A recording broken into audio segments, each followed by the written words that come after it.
humans have always had a special thing with fire. It's like you see fire and something in your brain just clicks. It's powerful, it's dangerous, but it's also warm and it brings people together. We use it every day, even if it's just flipping a switch for the stove, but how long have we been doing it? When did our ancestors first get a handle on fire? It's a big question, and it's not a simple answer. It was a really slow process. It wasn't one moment, one invention. It was a journey. Think about it. Before fire, life was tough. Really tough. Nights were dark and cold. Predators were a constant threat. Food was raw, hard to chew, hard to digest. Our ancestors were just another animal in the food chain, but fire changed everything. It was a game changer in a way that very few other things have been for humans. It made us, well, us. So why did fire matter so much? Let's talk about that for a bit. Because understanding why it was so important helps us see why it was worth all the effort to control it. First off, warmth. This seems obvious, but imagine living in places where it gets really cold, with no warm clothes, no insulated homes. Fire was the only thing that could keep you from freezing. As humans started to spread out of the warm parts of Africa, moving into colder lands, fire wasn't just nice to have. It was essential for survival. It allowed our ancestors to live in new, harsh environments. Without it, they couldn't have made those journeys. Then there's protection. A fire at night keeps scary things away. Lions, hyenas, other big dangerous animals. They don't like fire. It's bright, it's hot, it's unpredictable to them. So a glowing fire circle became a safe zone. It let people sleep better, safer, and a well-rested group is a group that can hunt better, gather better, survive better. And light. When the sun went down, that was it. Total darkness, humans can't see well in the dark. But fire brought light. It stretched the day, it allowed for activities after sunset. People could keep working on tools, talking, socializing. This extra time was huge. It wasn't just about safety, it was about productivity and communication. Now, cooking. This is a big one, maybe the biggest. Raw meat, raw plants, they are hard to chew. They are hard to digest. Our early ancestors had big jaws, big teeth, strong chewing muscles, and long digestive tracts, like other primates. But cooking food changes it.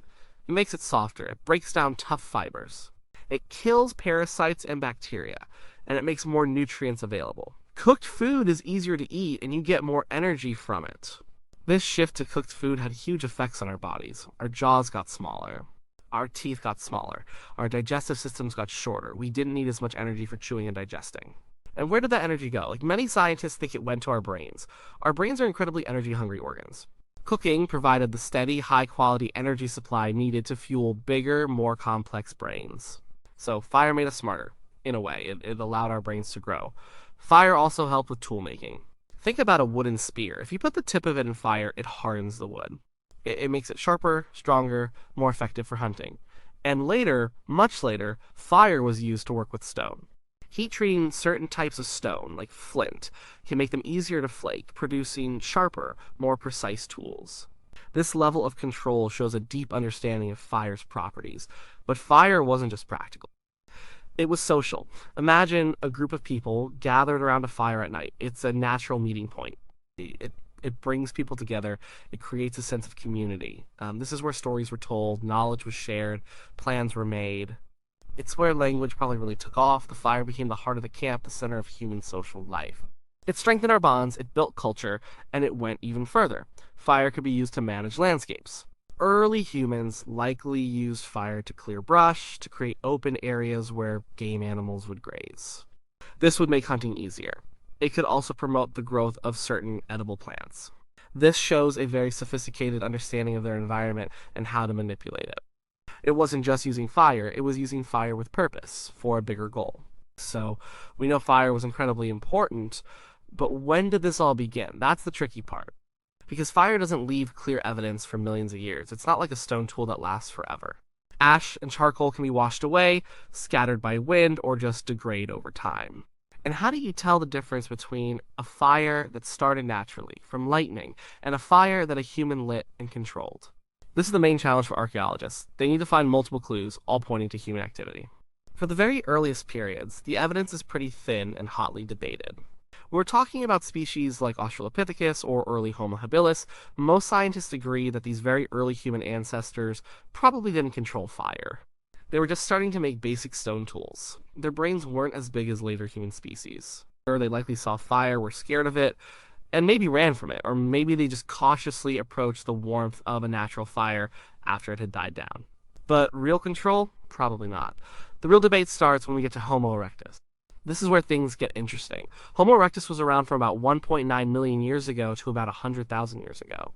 They were taller, more human-like than their predecessors, they had bigger brains. They were the first humans to leave Africa, and these migrations would have pushed them into colder climates, making fire even more crucial. One of the oldest and most debated sites is Kubifora in Kenya. Here, archaeologists found some patches of reddish earth dating back about 1.5 million years ago. This reddish color can happen when Earth is heated to a high temperature. It could be a sign of fire. But was it a natural fire, or did humans build it?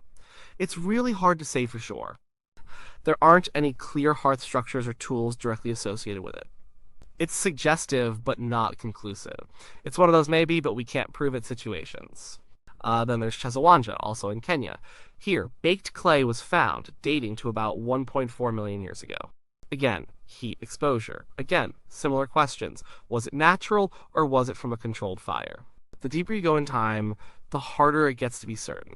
But then we get to sites that offer stronger evidence. Wonderwork Cave in South Africa is one.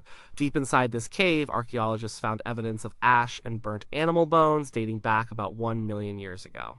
Now, a fire starting naturally deep inside a cave is pretty unlikely, and the fact that there are burnt bones mixed in suggests humans were cooking or at least processing food with fire. This is a much more compelling case than just reddened earth, but still, some debate how deliberate and controlled this use was. Was it consistent use or just opportunistic? The strongest evidence for early fire control often points to a site called Gesher Beno Yaakov in Israel.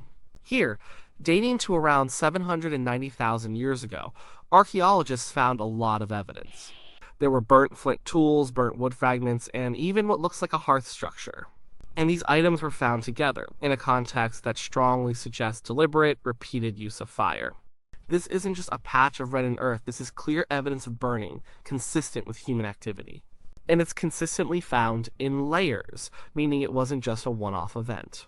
This site is often cited as the earliest solid evidence of routine fire control by Homo erectus. So, if we put all this together, it seems likely that Homo erectus was the first species to really get a handle on fire.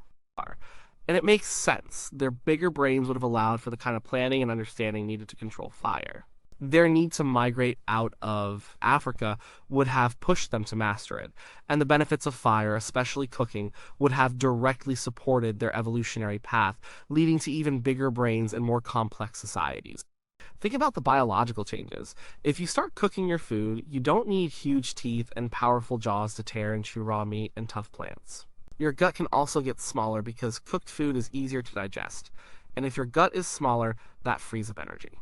And guess what needs a lot of energy? Your brain. So it's a feedback loop. Fire leads to cooked food. Cooked food leads to smaller guts and bigger brains. Bigger brains lead to better control of fire and more complex behaviors. This is a powerful theory, often called the cooking hypothesis, championed by scientists like Richard Wrangham. It argues that cooking was a key step in human evolution. It basically shaped our bodies and our minds. But controlling fire is one thing, starting it is another. For a long time, early humans might have just used opportunistic fires. A lightning strike, a volcanic eruption, a brush fire started naturally.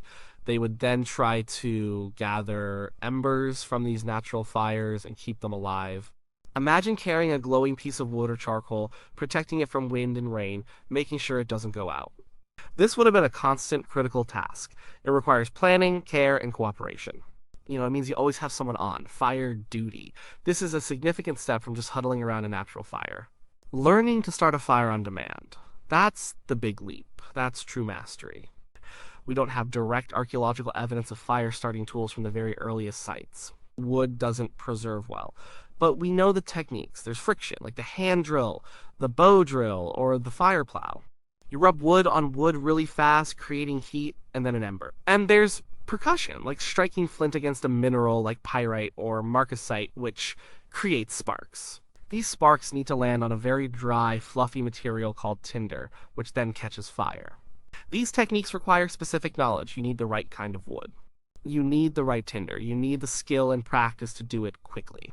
This kind of specialized knowledge would have been passed down through generations. It shows a level of ingenuity and understanding of natural materials that is truly remarkable. When exactly did humans figure this out? It's still debated, but by the time of Neanderthals and early Homo sapiens, say 300,000 to 50,000 years ago, there's much clearer evidence of regular, controlled fire use, including hearths, suggesting they could start fires whenever they needed them. Let's talk about Neanderthals for a moment. They lived in Ice Age Europe. They absolutely needed fire to survive the cold. And the archaeological record shows they were masters of fire. We find well-structured hearths in their caves, sometimes with multiple layers of ash, showing repeated use over long periods. There's also evidence of them using bitumen, a natural tar, as a kind of glue to attach stone tools to wooden handles. To get the bitumen to work, you often need to heat it, which implies a sophisticated understanding of fire and its properties. This shows they weren't just using fire, they were integrating it into their technology. And then there's our own species, Homo sapiens. We refined fire use even further. We used it for cooking, for warmth, for protection, for making tools. We also used it for making art in caves, providing light. We eventually used it to create ceramics, to smelt metals, to shape our entire world. Our mastery of fire is one of the defining characteristics of our species, so it's not a single date. It's a spectrum. It's a slow burn, if you will. Imagine the stage as one, fear and avoidance. Our earliest ancestors probably just avoided fire, like most animals. This is a very basic interaction. 3. Maintenance, learning to keep a natural fire going. Gathering fuel, protecting embers, this is a huge cognitive leap requiring planning and foresight. This is likely where Homo erectus started making serious progress, perhaps around 1 million years ago, with stronger evidence around 800,000 years ago. This allows for settlement in new areas without relying on new natural fires. This is true independence from natural fire sources. This probably became widespread and routine much later, maybe starting around 400,000 to 200,000 years ago, and certainly by the time of Neanderthals and early Homo sapiens. This whole process was transformational. It wasn't just about survival, it literally changed what it meant to be human. Brain size. The energy bonus from cooked food fueled the growth of our large, complex brains. Digestive system, smaller guts, jaws, and teeth because cooked food needs less processing. Hair loss. Fire provided external warmth, possibly reducing the need for dense body hair, making us better at sweating and cooling in active pursuits. Social and cultural evolution, community fire became the central gathering point, fostering social bonds. As language and storytelling extended evenings around the fire created more opportunities for complex communication and cultural transmission. The division of labor tasks like gathering fuel, maintaining fire, and cooking would have fostered cooperation and specialized roles within groups. Territorial expansion fire enabled humans to move into colder, less hospitable climates. Technological and cognitive evolution tool, improvement hardening wood spears, heat treating stone for better flaking. Resource management using fire to clear land, hunt, and promote certain plant growth. Planning and foresight managing fire requires constant fuel gathering, maintenance, and protection, all of which demand long-term planning. Abstract thought. Understanding the properties of fire and how to harness them shows a sophisticated level of understanding of the world. So, when did humans first tame fire? The best archaeological evidence points to Homo erectus consistently controlling fire around 800,000 years ago at sites like Gesher Benot Yaakov. But there's suggestive, though debated, evidence that they might have been using it opportunistically or even attempting maintenance as far back as 1 million to 1.5 million years ago at places like Wonderwork Cave or Kubifora. The ability to start fire on demand likely came much later, perhaps becoming widespread only in the last few 100,000 years with Neanderthals and early Homo sapiens. It's important to remember that this wasn't an overnight discovery. It was a gradual, evolving relationship stretching over hundreds of thousands of years. From being just another animal scared of flames, we became the only species that could not only control fire, but make it, and eventually, use it to power our entire civilization. Fire is more than just a tool. It's a fundamental part of what makes us human. It warmed us, it protected us, it cooked our food and grew our brains, it brought us together. It lit up our nights and our minds. It's truly one of the most important things our ancestors ever did. And the legacy of that ancient spark still burns brightly in all of us today.